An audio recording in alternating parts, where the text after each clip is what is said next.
आज की कहानी का शीर्षक है बुद्धिमान चाय वाले की मज़ेदार कहानी। बहुत समय पहले की बात है। हंसपुर गांव में हरीश नाम का व्यक्ति और उसकी पत्नी मधु रहते थे। हरीश चाय की एक छोटी सी दुकान लगाता था जिससे उनका जीवन यापन हो रहा था। हरीश स्वभाव से बहुत मददगार और अच्छे चरित्र वाला व्यक्ति था। जब भी चाय की दुकान में उसके 2-3 बेरोजगार दोस्त और कोई भीख मांगने वाला व्यक्ति आ जाता था तो उनको हरीश बिना पैसे लिए ही चाय पिला देता, जिससे कोई खास बचत नहीं हो पाती थी। यह बात उसने अपनी पत्नी को बताई तो उसकी पत्नी मधु बोली, कोई बात नहीं, आप लोगों का भला ही तो कर रहे हैं। इस तरह समय बीतता जा रहा था। हरीश अपने दुकान में आने वाले व्यक्तियों से बात करता और उनका हालचाल जानता, जिससे उसको उनके बारे में भी पता चल जाता था। एक दिन वहाँ चाय पीने आने वाले व्यक्ति को 500 रुपये की ज़रूरत थी तो उसने हरीश से रुपए मांगे कि उसको अपनी बीवी को इलाज के लिए डॉक्टर के पास लेकर जाना है, इसलिए उसको पैसों की सख्त ज़रूरत है। वह यह रुपए 2 दिन में लौटा देगा। हरीश दूसरों की परेशानियों को समझता था। उसने उस व्यक्ति को 500 रुपये 2 दिन के लिए दे दिए।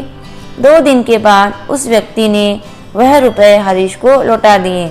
उसके बाद एक दूसरे व्यक्ति जिसको रुपयों की ज़रूरत थी, उसको पता चला कि हरीश चाय वाले ने एक व्यक्ति को 2 दिन के लिए रुपए देकर उसकी मदद की। वह व्यक्ति हरीश से बोला, मुझे रुपए की सख्त ज़रूरत है, इसलिए मुझे 1000 रुपये दे दो, जिसको वह 3 दिन के बाद लौटा देगा। जिस तरह आपने उस व्यक्ति की मदद की थी, आप मेरी भी मदद कर दो। पहले तो हरीश ने मना किया इतने रुपए देने के लिए, लेकिन उस व्यक्ति के गुजारिश करने के बाद हरीश ने उस व्यक्ति को भी 1000 रुपये दे दिए। 3 दिन के बाद उस व्यक्ति ने हरीश को 1200 रुपये दिए। हरीश ने बोला, आपने 200 रुपये ज़्यादा दिए हैं। उस व्यक्ति ने हरीश को बोला, आपने मेरी ज़रूरत के समय मदद की थी, जब मुझे कोई रुपए नहीं दे रहा था, यह उसके लिए है, आप इसको रख लीजिए। हरीश बहुत खुश हुआ और अपने घर पर अपनी बीवी के लिए मिठाई लेकर गया और उसने अपनी बीवी को सारी बात बताई। इसके बाद बहुत से लोगों को पता चल गया कि हरीश ज़रूरत के समय लोगों को पैसे देकर मदद करता है। हरीश अब पैसे से मदद करने के लिए कुछ रुपए चार्ज करने लगा, जिससे उसने कुछ समय में ही बहुत पैसे कमा लिए और वह अपने गांव में प्रसिद्ध हो गया। अब हरीश ने एक चाय की अच्छी दुकान खोल ली, लेकिन उसका मुख्य काम चाय बेचने की जगह पैसे उधार देने में ज़्यादा हो गया, जिसके कारण वह अपने गांव के साथ साथ आसपास के गांवों में भी प्रसिद्ध हो गया। अब लोग उसको किसी भी कार्यक्रम में सम्मानित व्यक्ति के रूप में बुलाने लगे, जिससे उसका खूब नाम हो गया।